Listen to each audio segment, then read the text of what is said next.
IVM. Hi everybody, just wanted to ask everyone for a quick favor. We're running a brand survey right now and would really appreciate it if you could let us know what you think about the advertising on IVM. Go to ivmpodcast.com/survey and do let us know. As part of this, we'll be selecting 10 random participants and sending them some IVM swag, so do fill out those surveys.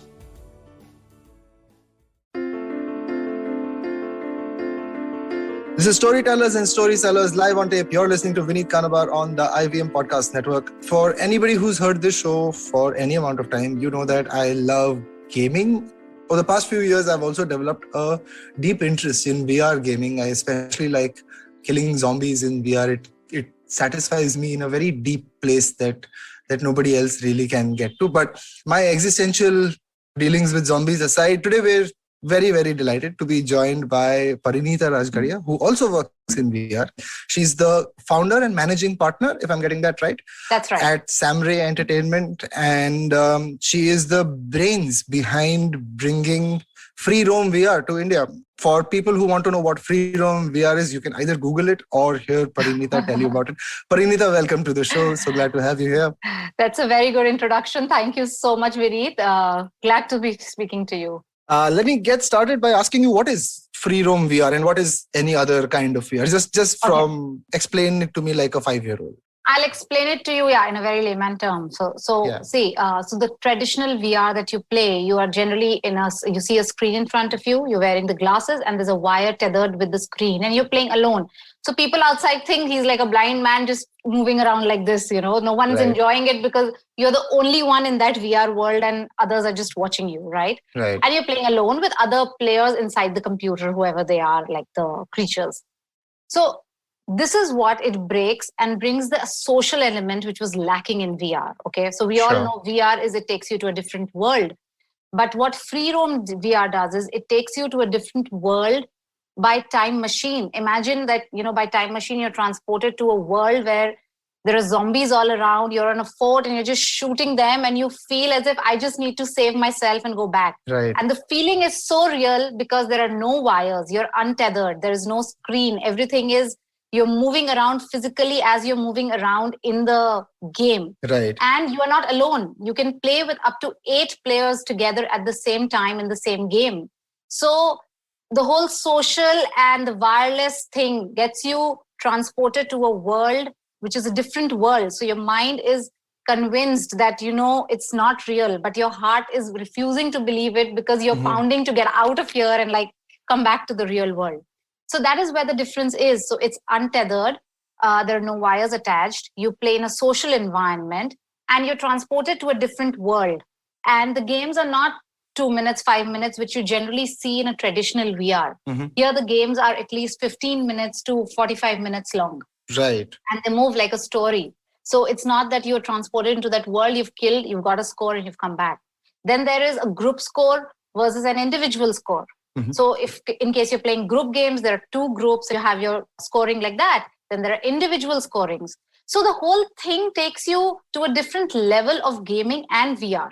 So that's what free roam VR is. It's in a space of around 2,000 square feet, like the size of a tennis court, wherein you're playing with all your friends together. You see them in their avatar form. You're talking to each other.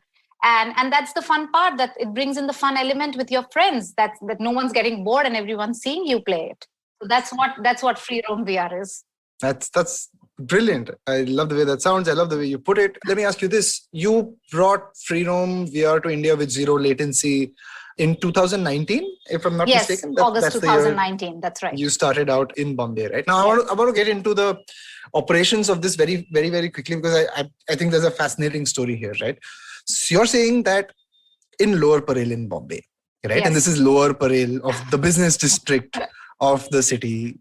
There is a 2,000 square feet space, right? As big as a tennis court. That's right. That is meant for people to come and play video games with each other, right? First of all, let that sink in, right? Yeah. For some people, that's what we do. But when you scratch the surface, I want to ask you 2 things here, right? First is, how did you go about finding this space and making that decision, right? I mean, it's an expensive area. It is a brand new technology. It's not something that Indians are very used to consuming. I don't think there are even any price point benchmarks. We don't have much of a video game parlor culture anymore. I think Reliance Web World was the last time when we had any sort of video game parlor culture. That's about a decade ago now, more than a decade ago now. So talk us through those two decision points, right? First of all, bringing a brand new technology like free roam VR to India, and second, finding that space, that 2,000 square feet space in Bombay, right? So, but first things first, why did you choose to do this? What struck you? What was the inspiration? So Vineet, I really enjoy trying new experiences. Okay, I mean, I don't like doing the same things and like just going to the same places, etc. And I had done all of this that exists here. Okay, and then I had a chance to go to Bangkok. I had already known about zero latency, and I had seen it somewhere about it on the Singapore video, something like that. Okay, and I was very intrigued because the way it was put in that video, it was just a random YouTube video, how you see reels maybe today, right? So, and then I was like intrigued.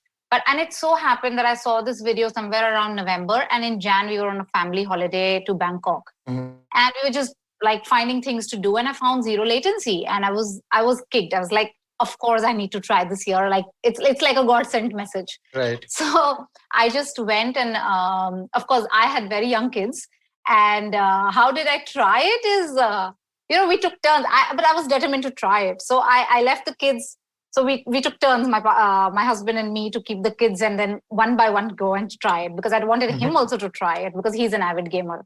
Okay. Right. So we went and tried it, and I was blown away. I mean, like, it was in a world, I wanted to come back. I was like, oh my God, my kids are there. The zombies are killing me. I don't know where I'm stuck. That is where the feeling was. Right. So it was like, I need to go back. And when I came back, I was like, woof, that was something, Right. I can't tell you what it gave me. It was like a world-class experience, and it was something like I've never tried before. So of course it was just mind-blowing.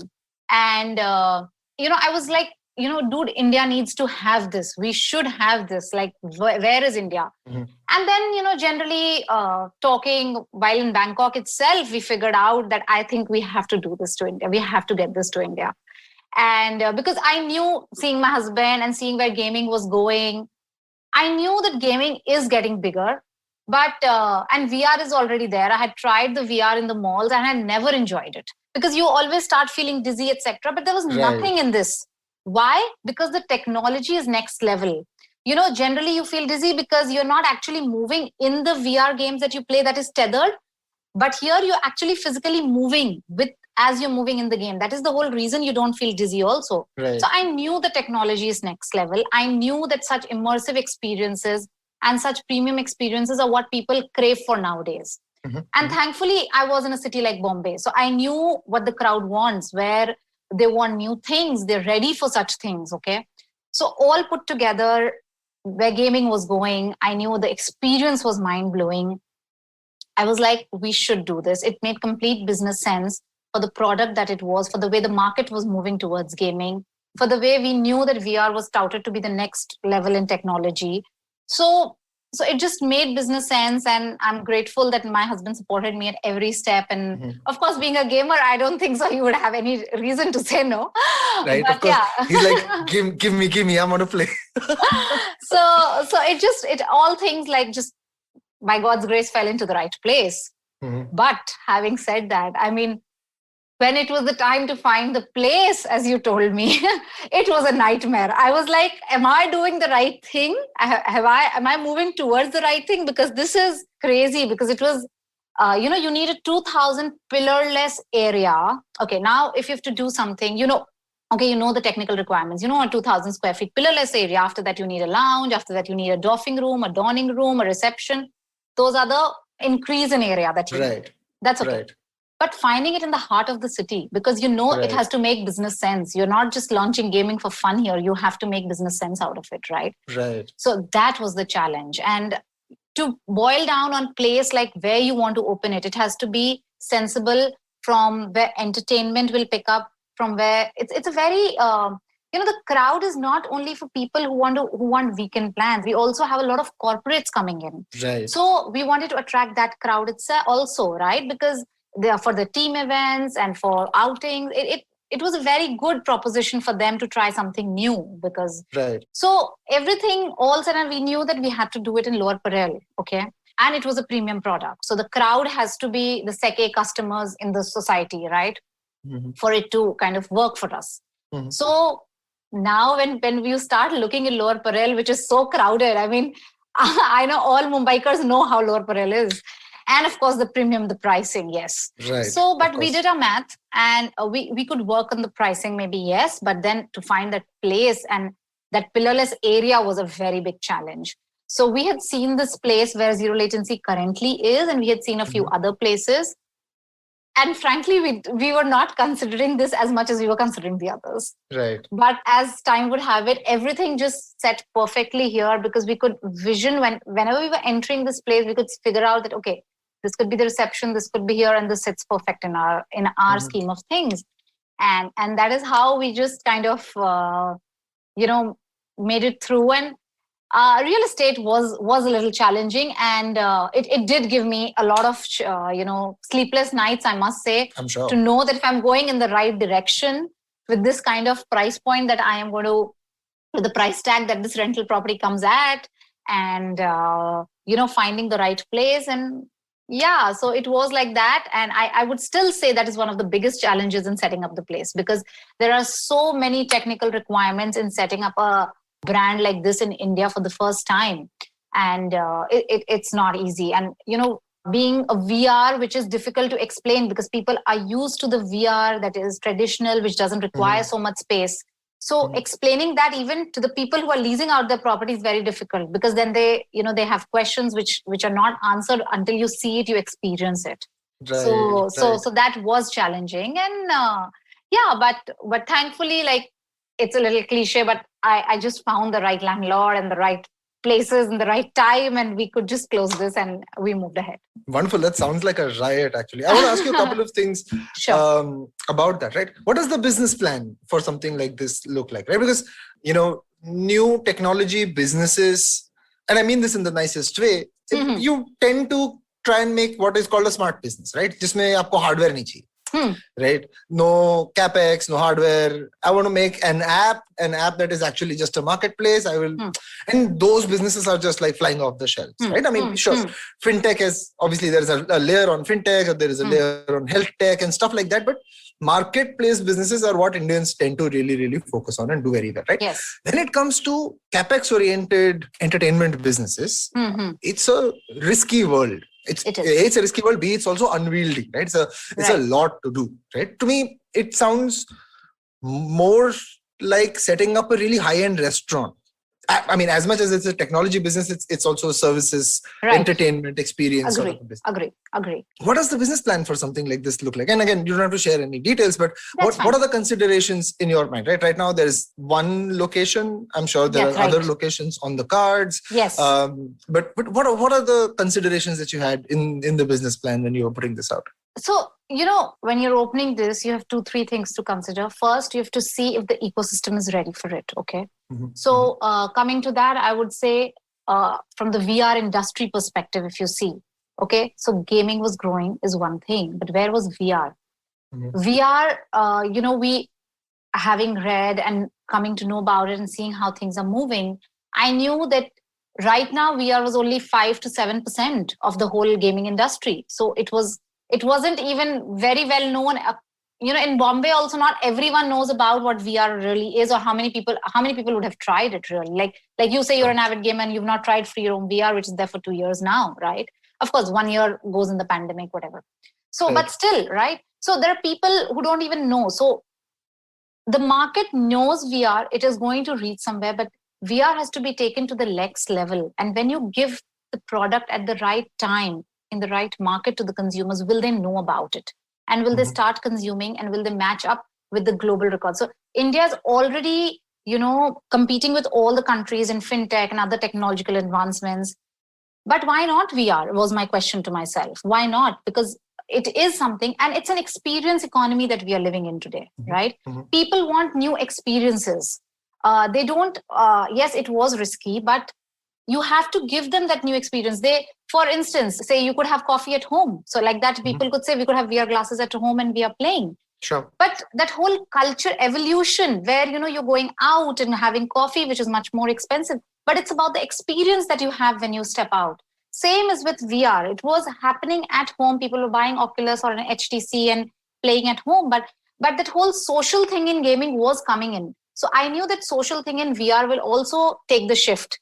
So why not grab it initially? Why not take the first mover advantage? Sure. That is how it looked like a business, made business sense to me. Okay. Right. And as I told you, this right city. So had I been living in, say, a tier 2 city, I would have thought 10 times because it's an expensive proposition. Right. So when you get an expensive proposition, the ticket size also becomes higher. But in a place like Bombay, $1,000 for an hour or something like that. No. It's $1,000 for a 15-minute game. Oh, $1,000 for a 15-minute game. Right. 15-minute game and $2,000 for a 30-minute game. Right. Whereas compared to, so if you see, Vineet, it might sound premium because you're spending 1,000 or 2,000 at one go. But if you see a per ticket pricing, it's much cheaper to the traditional VR and the experience is much higher. Why? Sure. Because you if you do the per minute calculation, so that's how it made business sense to me. Right. For example, if you go to a mall, you pay for 200 rupees for a 2-minute game. So you're eventually paying 100 rupees per minute. Okay, and it's a 2-minute game. What are you experiencing, really? And when here you're playing like a 30-minute game and paying 2,000 rupees, it's around 60 rupees per minute that you're paying, right? Sure. So ultimately, it makes more sense for a consumer. And the experience is like the next level. It's not even on the same lines or a notch higher. It's next level, right? So that is why before making this, like I told you, I wanted to try zero latency. But the moment I tried it, I knew I had to get this to India because that is what the experience is. So that is how I calculated that actually, no, we are not expensive. It is the next level. It is still at the, tip of the whole thing, which is still, about to explode. So why not? I mean, like, it's VR, it is next level. It's the right product. I'm in the right city. Let's do this. Fantastic. That sounds... So that's how it just made business sense to me. It was an experience. I knew, like for myself, if I go somewhere, I want to do something new. I want to try new experiences, right? For instance, even if you go to a small town and they've kind of built this whole thing like Bombay by experience, and then you have like in the morning of 3-4 hours where you see the city in the morning, then at sunset and things. So people are creating experiences and selling them. And this VR is becoming an experience. So, it's not age bound also is what another thing that I experienced this is in. Right. It's not only about gamers. It appeals to all segments. I'm a person who cannot even watch the television for longer. But how it affected me, it clearly gave me an alarm that this is something which people will enjoy. Everyone. Right. It's not only about gamers. So it's more about VR experience that I was selling and what I wanted to get.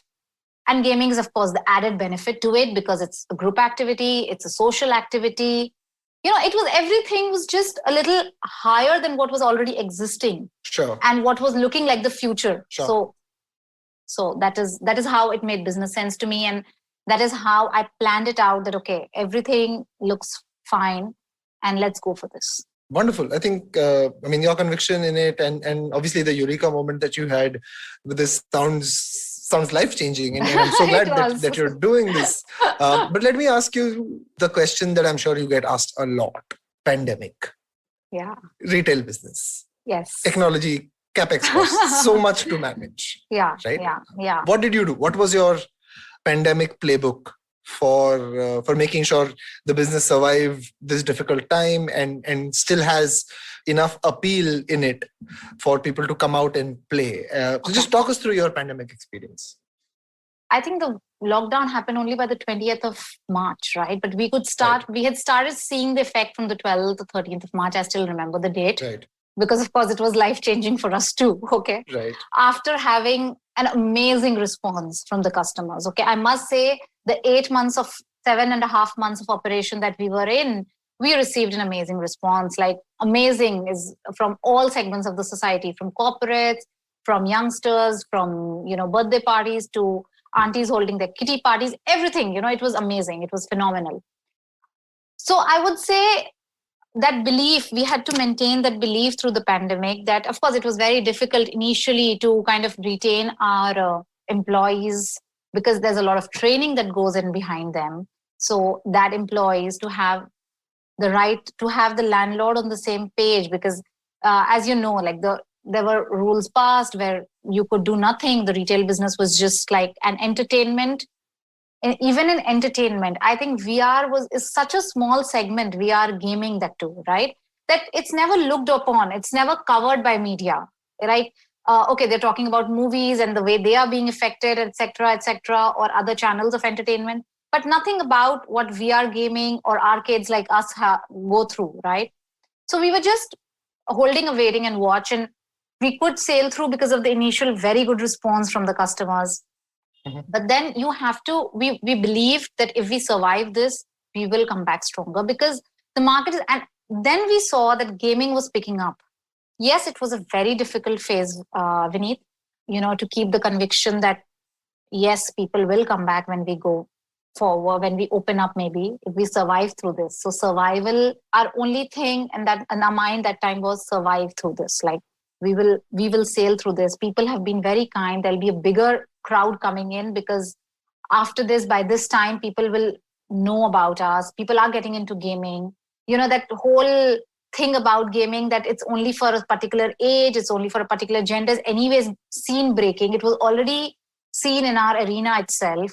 So it was moving in the right direction. So survival was the key at that time, that we have to survive through this. It was very, very, we had to keep our staff motivated so that, please, because we had trained them and it was also only 8 months for them. So for them also, it was difficult to be that motivated and stay with us, but it just happened, I must say. It just helped us to sail through everything. And we used to get these feeling that, are we doing the right? Like I told you, like when I couldn't find a place, I was again and again, am I in the right decision? Same as with that. Then thankfully from December, we opened again.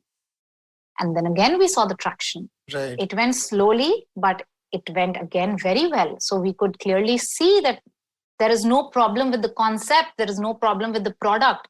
Times are such. Sure. Right? Sure. Yeah. So again, we, kind of kept faith and we kept ourselves motivated that it's okay. It's again. But the second wave was devastating, I must say. Second wave was unexpected. And, being a startup has its own challenges when after a phase of 6 months that you are shut for and then you open again, to pump up in the marketing, to pump up in getting the customers back, to, kind of pull them again, because initially when the voice went out, and word of mouth really helped us because the experience is such. It was very difficult to explain for us to anyone what the experience is. But the word of mouth did its work. So to build that word of mouth chain again was very difficult. And when it was again building, then again in March, again, it was the second wave. So it was again very difficult. It was getting very difficult. Second wave, we've really sailed through only hoping that this ends sooner at the way it's risen, Right. So now again, we are just waiting to open up. And now it's getting very difficult for us to kind of keep it closed when other things are still allowed to open on weekdays.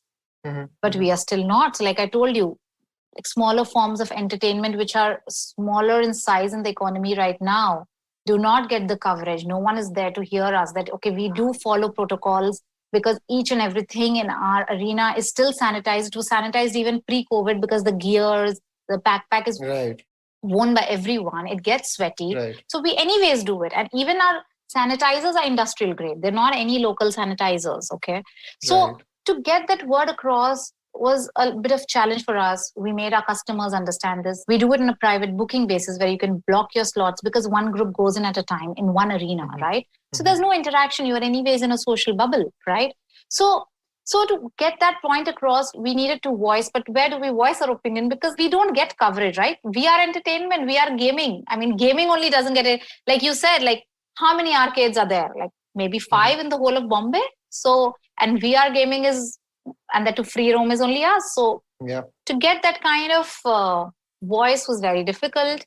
But yes, we are waiting now to still open back. And I'm sure for our customers are waiting to get back because, and I just want the corporates. I'm waiting. Now that you've told me, oh, yeah, you haven't done this. I'm like, bro, first day it opens, I'm there. Yeah, no, absolutely, man. And I feel your pain, right? I think it's been tough, but kudos to you. But I must say that the kindness that Mumbai showered on us has helped us sail through. And I'm just waiting as we open up, as we see the response, and God helps us. there'll be many more in the country that I want to launch. I really want to do this because it has shown me what potential it has. Wonderful. And how the crowd really loves the concept. Wonderful. With that hope, we will go into a quick break on storytellers and story sellers. We're back with Parineeta Rajgarhia right after these messages. $100. That's all it takes to begin your journey with Bitcoin and Ethereum. No, really. With CoinSwitch, you can start investing in over 100 cryptocurrencies with just 100 rupees. On top of that, there are zero charges for deposits and withdrawals, so you can trade, buy, sell, however and whenever you want. All of this, plus their extremely intuitive interface, makes CoinSwitch the perfect app for beginners in the crypto space. But don't take my word for it. Just download CoinSwitch for free and try it out for yourself. If you'd like more information on cryptocurrencies, tune into a show about crypto with me, Rohan Joshi, my new adventure on IVM Podcasts. CoinSwitch, kuch to badlega. Back with Parineeta Rajgarhia on storytellers and story sellers. We're talking VR gaming and the perils of opening a business, a successful product and a retail experience just before the pandemic. Parineeta, like I said before we went into the break, all the hope and good wishes for your team. And we all hope that it comes back and you're allowed to open very, very soon again. And I hope that I get to experience this very, very soon again. I want to ask you a few more questions about gaming, right? And again, yes. I know you used to be an investment banker before this. Yes. And your husband's a gamer and now you're a gaming entrepreneur, right? Yes. I know you've also done some work in apparel business that you started. That's very right. briefly, we'll come back and talk about that in a sec. Sure. But tell me about what has surprised you about gaming, right? And I'll tell you, I'll get you started with what really surprised me. And sometime last year, I was putting together a massive report on gaming consumers in India. And what really surprised me is that women play a lot of games, right? It's not like in video. In video, it's like 78% men, 22% women. But yes. In gaming, it's very different. It's like 60% men and 40% women, which is a huge number, right? When you're really talking about it. But that's what really surprised me, that, hey, it's not like the guys are only playing Counter-Strike or whatever else. It's also the women who are playing everything from Candy Crush to Mobile Legends to PUBG to whatever else, right? Tell me, what has surprised you when you stepped into this business on the gaming side of things from the consumer side, right? What surprised you? What were some eye-opening moments for you? So I would say, I was never surprised to see women here because, frankly, I never bucketed gamers as women and men, though I knew the industry works like that. That is okay. Yeah, I mean, there could be something which exists and there's something which you could believe, right? Because I knew that the product was more of an experience and the concept was so strong that you don't need to be a gamer, you don't need to be a man or a woman. You just need to be an individual who wants to try new experiences, have fun with your friends, and that is with the mind with which you come to Zero Latency. Okay. Mm-hmm. However, seeing the trends, I was very happy to see that only girls' birthday parties being held at our arena. And 13 and 15-year-old girls coming and, having their birthday party and the competitiveness with which they play. Mm-hmm. Oh my God. And they would always choose shooting games. We have a few non-shooting games also, but no, they would never choose that. So it was amazing to see that how they are so competitive, how they're ready for this gaming world. And it was just very heartwarming for me to see that, if I being a gaming entrepreneur, because when I was opening, it was a different world for being a women gaming entrepreneur. That's a story I'll tell you later. But yeah, so, that was different. So, and then when I see people and females and coming in and seeing, it was amazing to see choosing shooting games. The second thing which I really loved was, it was not, that whole belief that it is for children was getting thrown out of the window, because it was being enjoyed from, say, a 10-year-old to a 60-year-old. And they were loving it. Like if someone's come with, say, the partner and they've enjoyed it, they're saying like, we want to get our parents here to enjoy it. So that was really good to feel that people actually want new things to do and they want everyone to experience this. They're not only seeing things as gaming and, this is shooting. No, they want people to try new things. So, which was very good. And then there were kiddie parties and women parties happening. So, It was very good to see these people coming forward. That sounds amazing. It was. Kitty party in VR sounds amazing. That's the next level. That's what I told you. I mean, and Absolutely. that's what I told you. That is the kind of kindness and the love we got from Mumbai. I mean, that's so wonderful. That's what, when you remember these things, that is what helps us keep going through the pandemic, that no, the product is there. People are loving it. And, there would be moms who would be like, my child is not going to just play one game. Why can't he try all? And I was like, wow. So parents are encouraging children to try these kind of experiences because they know this is the future. This is futuristic technology. So they get their children by word of mouth to come here to try these, because we know VR, yes, today it's in gaming, today it's in experiences. It's going to take a forward foot in everything. So why not expose people to it right now? So, sure. So seeing the enthusiasm of people to accept this was really surprising me and taking me. It was thrilling. It was actually thrilling for me. I must say that people are loving it and they're taking it very positively. Wonderful. It's great to hear. Before we go on and talk about your entrepreneurial journey, which I want to spend some time talking about, I want to ask you something about the games themselves right now. Yeah.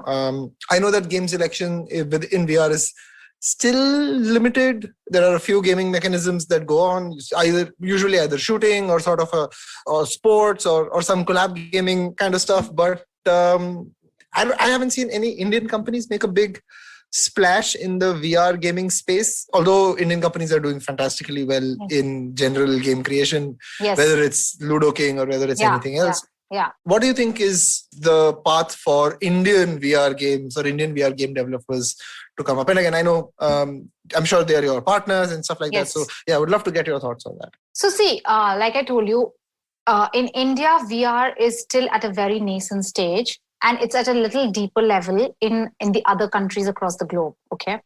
Now, though it is at a nascent stage, the highest rate of growth is expected from India. Right. For instance, I would just like to share some stats here. For instance, VR is expected to grow VR gaming per se is expected to grow at 30% CAGR for the next 7 years. Okay. Mm-hmm. And it's around a $12 billion US industry. Okay. So in that, if you see 40% of the revenue contribution of the global share revenue contribution comes from Asia Pacific countries, within which South Korea and India are supposed to be the maximum contributors. So you can imagine the numbers that we are talking about, where India will see VR gaming going, right? So like I told you, that it's at nascent right now, but they're developing very fast and they're supposed to be the biggest growth drivers, be it with respect to players, be it with respect to developing games, be it with respect to providing the infrastructure. So yes, Zero Latency globally is leading and there is no other competitor right now closer to Zero Latency in the free roam VR gaming space. Mm-hmm. Now, why Indians are not, so much into, like I told you, you have to provide a framework for them to develop the games for which the consumers are ready.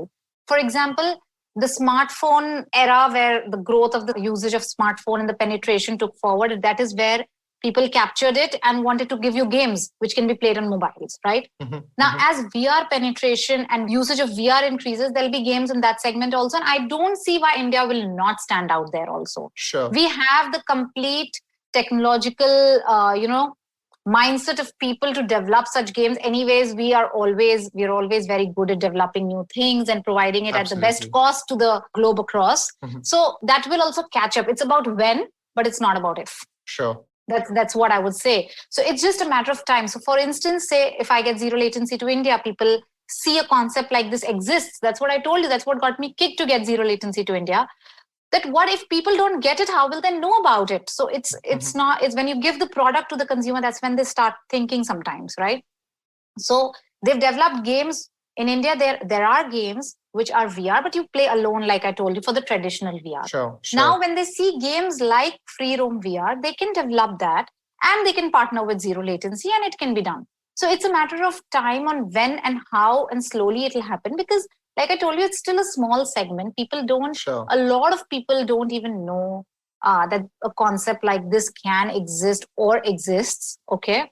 Of course, the people in the gaming industry would know, but there has to be a platform for them to provide that product because it has to make a business sense. Sure. So let me ask you this though. How about globally though? How do you guys work globally with game developers? Is there like an understanding? Is there a sort of symbiotic relationship? Because it's a brand new gaming platform, right? I mean, That's right. There's no denying that. It's an absolutely new gaming platform. Yeah. But how do you do it globally? So like I told you, Zero Latency is giving you the platform. Mhm. They have given you free roam VR tech, which is not there anywhere with anyone. Okay. Mhm. That's one thing. Like suppose you have an iPhone where you can put in different apps. Okay. So when Zero Latency launched the free roam VR entertainment, they developed all games by themselves. Okay. So Right. for initially they had like 4-5 games which are all developed by themselves. But now, given the platform is ready, there are developers doing a fabulous job, and Zero Latency can concentrate on the tech, make it better, etc., etc. So now we are partnering with other developers globally to bring in the new games. And the biggest partnership that they've done till now is Ubisoft. I don't know if you've heard of Ubisoft. It's one of the biggest gaming developer. I have no idea what's Ubisoft. I'm joking. I'm joking. Of course, if you've not tried, if Zero Latency, you call yourself a VR gamer. If you don't know Ubisoft, you call yourself a gamer. I wouldn't be surprised. I'm joking. I know I'm Ubisoft sure. very well. So Zero Latency is tied up with Ubisoft, and they've developed Far Cry VR, which is lovely. Like, that's fantastic. Yes, and we'll be launching that in India as soon as. And that makes so much sense because Far Cry is like open world, and you have freedom VR, and that makes so much sense. That's it. And Far Cry is tied up only with Zero Latency. See, now you know. I know Ubisoft. I'm just saying. Yes. Yeah, now you know, right? just saying, Parineeta. Just saying. I am glad you do. Because the more the people know, the better it is for us. I'm just pulling your leg. That's fine. That's fine. You're allowed to, Vineet. You're the host today.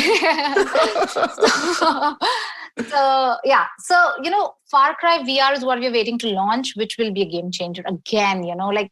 Ubisoft, the games they developed. We've already tried it. It's amazing. It's a gamer's game, and we really want to launch that. So again, we've launched another game called Mission Maybe, tying up with Dark Sloping. It's again Scary Girl VR, if you've heard of these names. We've tried Mission Maybe. Now we wanted to include games for below 13 years, between 8 to 10 years, which will be less of shooting, etc. So again, Zero Latency is tied up globally with that brand. So, Zero Latency's aim is to provide new games, cater to what the market needs, bring in what the consumers, want and where the technology can take them, etc. Try new experiences, for which we're open to developers coming in with new games and showing us, and then we can partner, of course. I mean, there is nothing in that. It's about what we want to give to the consumer. We want to place consumers' choices at the forefront. We are giving you the technological setup. You give us what, So that's the philosophy that they come with. Wonderful. So in India, as they develop games, of course, they will be partnering with companies like India, and I'm waiting for that to happen in the next 2 years. I'm sure that will happen. It's just about that. That is the whole reason that pumped me in getting free roam VR to India, because VR is there, but free roam VR is the next thing that we should be aiming for, where it brings in the social element, because that's the fun part, right? Because your wife keeps looking at you while you're playing. Why don't you tell her, come, we'll go together, and see how much she'll start liking gaming. She loves VR gaming, right? So, I mean, and this is something that I was surprising to me, because she doesn't want to play on the console, right? And she plays on the phone, but she loves VR gaming, right? And even the tethered experience that she's had, she loves it, right? So I definitely think that there's an entirely new dimension to it than regular gaming, right? And that's something that as more and more people discover, they will become hooked to. Yeah. So just to add to this, on Valentine's Day, people just come for this, and there are couples. I'm like, come, bring more couples, but they just want to do it as a couple experience, because like I told you, there could be up to 8 people, but people want to do it as with their partner only. And it's like a big Valentine gift from our side. Like, we see people are gifting this as a Valentine experience to their partners. And it's amazing to see that. So that's what I'm saying. That's how it's transforming. That the old traditional gifting, etc., going out or just for lunch or dinner is done. You need new experiences. You need new social things which you can do together, and there's competition. And girls are nowhere behind these days in competition.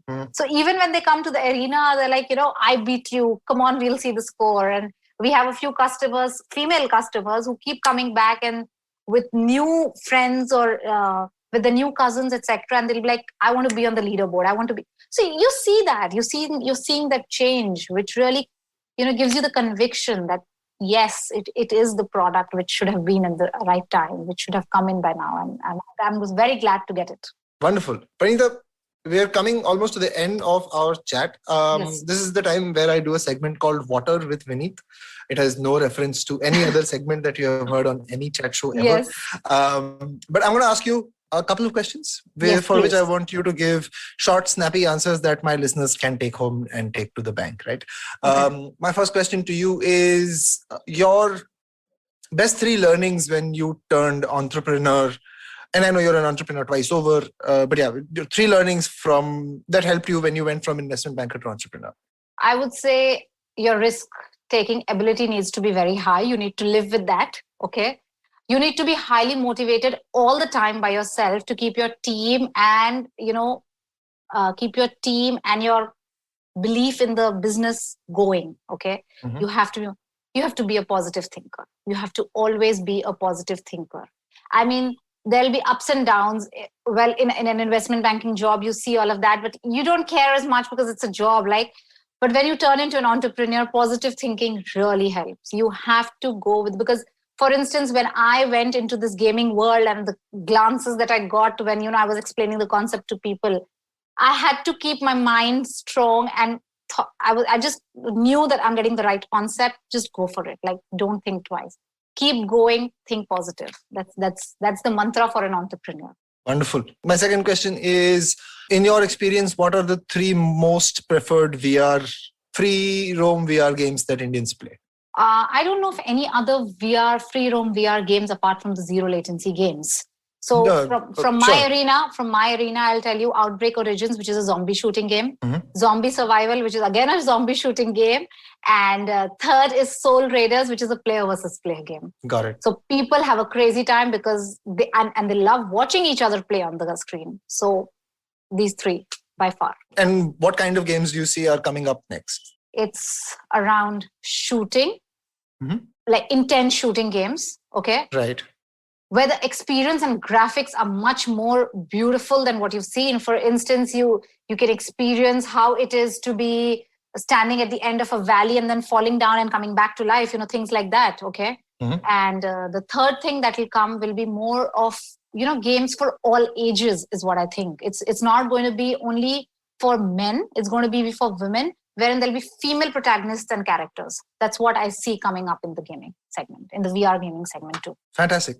My last question to you is, what advice do you have for young people, women especially, who are taking up gaming either as a profession or as a hobby? What advice do you have? Okay, so I would say that this world was, generally inherently named as dominated by men. But we women are coming forward and giving the whole industry a new outlook. We are acting as disruptors. We are providing the innovation in this segment. So don't even take a step back.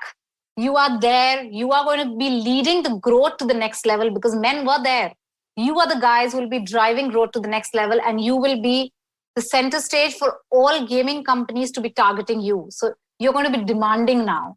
So be there and, be the force that you are as always. And gaming is here to be, and you guys are stepping into the right world. Take it as a profession if you want. Enjoy it as casual gaming, but be there. Wonderful. Those are prescient, awesome words to end this episode on. Parineeta Rajgarhia, that was wonderful talking to you. Thank you so much, Vineet. You are a wonderful host. Thank you so much. And I promise, the moment I can, I will visit Zero Latency and spend an insane amount of time there for sure. Thank you so much for joining us on this chat. I wish you all the best. I hope you open up very, very soon again. Thank you so much. I hope you have lots of success in bringing in a free roam VR revolution in India. Thank you so much, Vineet. Lovely talking to you. That's it from me, Vineet Kanabar, on this episode of Storytellers and Story Sellers. This is me saying goodbye.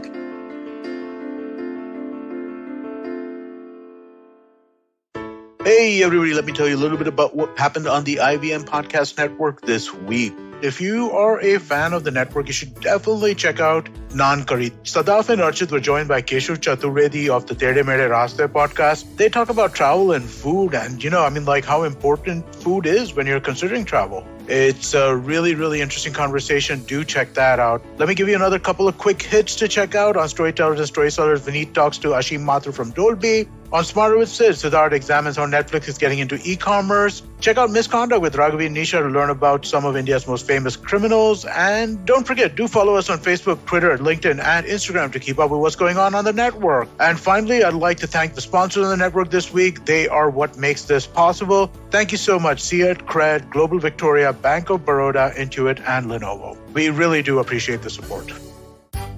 Come learn and experience the ABCDs of being queer with me, Shunetro, and me, Farhad, on our show, Gay BCD. The two of us take you through our stories and experiences of being gay men in the city of Mumbai and have candid and sometimes downright scandalous conversations about sexuality, gay culture, and everything in between. Catch new episodes of Gay BCD every Tuesday on the IVM Podcasts website, app, or wherever you get all your podcasts from.